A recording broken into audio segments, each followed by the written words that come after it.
Hotel మేఘాలయలో జరిగిన రోజా అనుమానాస్పద మృతిపై సమగ్ర విచారణ జరిపించాలని మహిళా చేతన ప్రధాన కార్యదర్శి కె పద్మ డిమాండ్ చేశారు. ఈ మేరకు డాబా గార్డెన్స్ ప్రెస్ క్లబ్లో ఏర్పాటు చేసిన మీడియా సమావేశంలో ఆమె మాట్లాడుతూ మార్చి 6న రోజా హోటల్ గదిలో చనిపోతే ఎఫ్ఐఆర్ నమోదు చేసిన 3వ పట్టణ పోలీసులు మీడియాకి తెలియపరచకపోవడం ఆశ్చర్యం, అనుమానాస్పదంగా ఉందన్నారు. హోటల్ గదిలోని డాక్టర్ శ్రీధర్ ఎవరని, ఆమె అతని రూమ్కి ఎందుకు వచ్చిందని, రోజా మృతి చెందినప్పుడు హోటల్ రూమ్లోనే అతను ఉండగా పోలీసులు హోటల్ మేనేజర్ నుంచి కంప్లైంట్ ఎందుకు తీసుకున్నారని అడిగారు. మృతికి కారణాలు తెలియకుండానే ఎఫ్ఐఆర్లో నో అక్యూజ్డ్ అని ఎలా రాశారని, మరి ఏసీపీ లక్షణమూర్తి అనుమానాస్పద మృతి అని ఎలా చెప్పారని అన్నారు. ఎఫ్ఐఆర్లో అనుమానాస్పద మృతిగా బిఎన్ఎస్ఎస్ 194గా కేసు నమోదు చేసిన పోలీసులు సంఘటన జరిగిన సమయంలో ఘటనా స్థలంలోనే ఉన్న డాక్టర్ శ్రీధర్ని ఎందుకు అనుమానించలేదని ఆమె నిలదీశారు. అతని ఫోన్ని, రోజా ఫోన్ని సీజ్ చేస్తే మృతికి గల కారణాలు తెలిసేవని, ఆ ఫోన్లను పోలీసులే దాచేశారా అని అనుమానాన్ని వ్యక్తం చేశారు. ఆ హోటల్ మేఘాలయలో మృతి చెందిన రోజా సంఘటన మీద సమగ్ర దర్యాప్తు జరిపించాలని చెప్పి మహిళా చేతన, హెచ్ఆర్ఎఫ్, భారత నాస్తిక సమాజం తరఫున మేము డిమాండ్ చేస్తున్నాము. ఎందుకంటే ఈ అనుమానాస్పద మృతి కేసులో మృతి ఎంత అనుమానాస్పదంగా ఉందో పోలీసుల ప్రవర్తన కూడా అంతే అనుమానాస్పదంగా ఉందనేది మేము ఫీల్ అవుతున్నాము.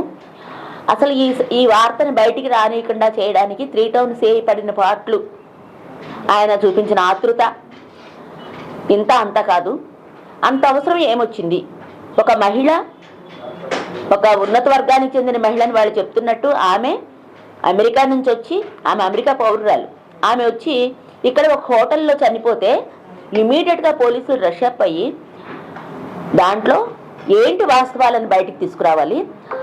అసలు ఎవరిని అడగకుండానే చిన్నపిల్లడిని అడిగినా కూడా చెప్తారు ఆ గదిలో ఎవరున్నారు, ఆమె చనిపోయిన తీరు ఎలా ఉంది, ఆమె ఒంటి మీద బట్టలు ఎందుకు లేవు, బట్టలు లేకుండా ఎవరైనా ఆత్మహత్యలు చేసుకుంటారా, అందులో ఆడవాళ్ళు, అసలు ఆ గదిలో వాళ్ళిద్దరు ఎందుకున్నారు అంటే వేరే ఉద్దేశంలో చెప్పడం లేదు.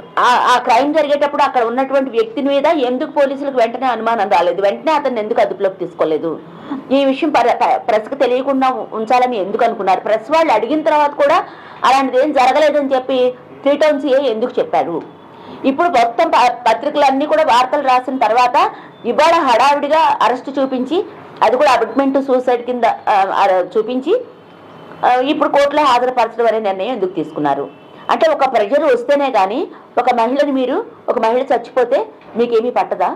చట్టాన్ని ఎన్ఫోర్స్ చేయాల్సినటువంటి అధికారులు ఇంత దుర్మార్గంగా ఉంటే డబ్బులకు లొంగో, పైనుంచి వచ్చిన ప్రెజర్స్కు లొంగో వాళ్ళు ఈ కేసుని హర్షప్ చేయాలని చెప్పి అనుకోవడాన్ని ఖండించడం కోసం మేము ఈ ప్రెస్ మీట్ పెట్టాము. ముఖ్యంగా ఆ మహిళ ఎందుకు చనిపోయింది? శ్రీధర్ బాబు ఆమెని ఏమన్నా బ్లాక్మెయిల్ అంటే పోలీసుల ప్రెస్ నోట్లోనే ఉంది, నేనే ప్రేరేపించాలని ఒప్పుకున్నాడు ముద్దాయి, నిందితుడు ఆమె చనిపోవడానికి అని చెప్పి. దేనికి ప్రేరేపించాడు? ఏ విషయంలో? డబ్బు విషయంలోనా, లేకపోతే ఆమెని తనతో ఉండమనా, అంటే సెక్షువల్ హెరాస్మెంటా, లేకపోతే ఏమైనా ఫోటోలు అతని దగ్గర ఉన్నాయా, వీడియోలు అతని దగ్గర ఉన్నాయా, ఆమె రహస్యాలు ఏమన్నా అతని దగ్గర ఉన్నాయా? దేనికోసం అతను ఆమె ప్రేరేపించేటువంటి ఇదేం బెదిరిస్తే ఆమె చనిపోయిందా? ఇద్దరు ఒక రూమ్లో ఉన్నప్పుడు ఆమె చనిపోతుంటే ఇతను ఏం చేశాడు? ఇతను డాక్టర్ కూడా కదా, చనిపోతుంటే ఇతను ఏం చేశాడు? అసలు బాత్రూంలో ఏ హుక్కు లేకపోతే ఒక ఫ్యాను ఏమీ లేని చోట ఒక షవర్, దానికి షవర్ పైప్కి ఆమె ఉరేసుకోవడానికి నిజంగా అవకాశం ఉందా? షవర్ పైప్ అసలు ఆపుతుందా ఒక డెడ్ బాడీని? లేకపోతే తలుపేసుకోకుండా ఆమె చేసుకుందా? ఇతనికి ఎలా కనిపించింది? ఆమె హ్యాంగింగ్ అవుతూ కనిపించిందా, లేకపోతే కిందన పడిపోయి ఉన్న బాడీని చూసాడా? దేంతో హ్యాంగ్ చేసుకుంది? ఇలాంటి 1,00,000 అనుమానాలు నివృత్తి చేయాల్సినటువంటి బాధ్యత పోలీసు వాళ్ళకు ఉంది.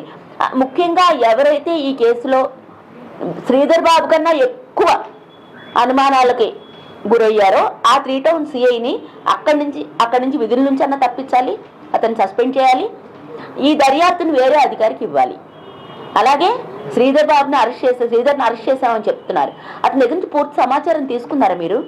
ఎవరిని పెడితే వాళ్ళని వెంటనే పోలీస్ కస్టడీకి అడుగుతూ ఉంటారు కదా, అరెస్ట్ చేసి జైలుకి పంపించిన వెంటనే పోలీస్ కస్టడీ అని వెంట పడుతుంటారు కోర్టుల్లో. పోలీస్ వాళ్ళు. మరి దాన్ని మళ్ళీ పోలీస్ కస్టడీలోకి తీసుకుంటారా?